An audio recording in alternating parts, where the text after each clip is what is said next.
ជាបឋមខ្ញុំកណានមានទុកមកខៅពុសិតសូមថ្វាយបង្គំចំពោះប្រធារានុធេរៈគ្រប់ព្រះអង្គនិងជំរាបសួរសួស្តីទៅកាន់ពុកម៉ែបងប្អូនយើងដែលជាអ្នកគ្រប់គ្រងនៅវិស័យកីឡាប្រណាំងទូកជាទីមេត្រីថ្ងៃនេះខ្ញុំកណាមកដល់វត្តពីមហើយវត្តពីមមង្គលឬមកពុកម៉ែបងប្អូនយើងអ្នកនៅខាងត្បូងឃ្មុំស្គាល់ថាវត្តពីមហ្នឹងឯងមកគ្រឿងនេះដោយតែពុកម៉ែបងប្អូនយើងបានឃើញនៅក្នុងវីដេអូនេះគឺដោយតែខ្ញុំកណាបានផុសអញ្ចឹងគឺ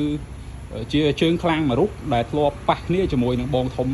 ខេត្តកដាលដែលមានព្រានាមថាសារាយតេជោសែនជ័យហើយទូកនេះក៏ធ្លាប់ឈ្នះចាញ់គ្នាម្នាក់មួយជើងណាគឺជា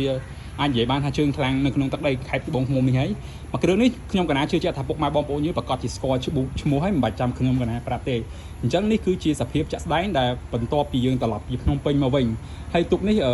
ខ្ញុំកណានឹងអាចសាកសួរមើលមានពេលទៅជួបនឹងលោកគ្រូដើម្បីសួរនាំអំពីថាតើយើងនឹងរៀបចំជួសជុលនៅថ្ងៃណាឬមួយក៏យើងមានអីកន្លែងណាដែលយើងត្រូវកែកុនបន្ថែមទៀតអញ្ចឹងណាពុកម៉ែបងប្អូនយើងអញ្ចឹងខ្ញុំកណាបានទទួលដំណឹងបឋមថាយើងបានមកដល់វត្តហើយអញ្ចឹងនេះគឺជាសភាពដែលពុកម៉ែបងប្អូនយើងបានឃើញគឺ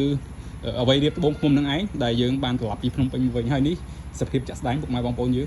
ងអាចទស្សនាកម្សាន្តបានសភាពដែលខ្ញុំកណាមកដល់ផ្ទាល់ហើយលើកទី1ឯងខ្ញុំមកដល់វត្តពីមនេះគឺស្អាតពុកម៉ែបងប្អូនយើងមកគ្រឿងនេះគឺស្អាតមែនតើមកនៅខាងក្រៅហើយសាច់អីគឺស្អាតណាស់ពុកម៉ែបងប្អូនយើងហើយនៅល្អច្រើនអត់មានដូចជាអត់មានកន្លែងប៉ះទង្គិចទេអាចថាយើងនិយាយថា 90% ដែលនៅល្អយើងជួបតែទឹកថ្នាំអីតិចតួចហើយយើងនឹងកែកុនកង់ឬមកក៏អីហ្នឹងអាស្រ័យនៅលើគណៈកម្មការផ្ទាល់អញ្ចឹងណាពុកម៉ែបងប្អូនយើងអញ្ចឹងគ្រាន់តែចង់ឲ្យពុកម៉ែបងប្អូនយើងមកមើលទស្សនាថានេះគឺជាសភាពចាក់ស្ដែងរបស់អ្វីរៀបត្បូងឃ្មុំមកដល់ថ្ងៃហ្នឹងអញ្ចឹងណាបន្ទាប់ពីត្រឡប់ពីភ្នំពេញមកវិញ